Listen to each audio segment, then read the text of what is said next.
एका मैदानावर मुलांच्या जेवढ्या रांगा आहेत तेवढेच मुलं प्रत्येक रांगेत आहेत. रमेश मधल्या रांगेत मध्यभागी उभा आहे. त्याच्यासमोर 7 मुलं असतील तर मैदानाच्या एकूण विद्यार्थी संख्या किती? तर मैदानावर एकूण एक विद्यार्थी संख्या काढायची आहे. तर रमेशच्या पुढे 7 मुलं आहेत आणि रमेश मध्यभागी उभा आहे.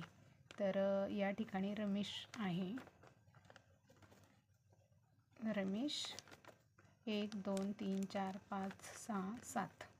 तर बघा आपल्याला 7 अधिक रमेश अधिक 7, तर 7 आणि 7 14 आणि रमेश 1 15 म्हणून आपण इथं 15 लिहिले.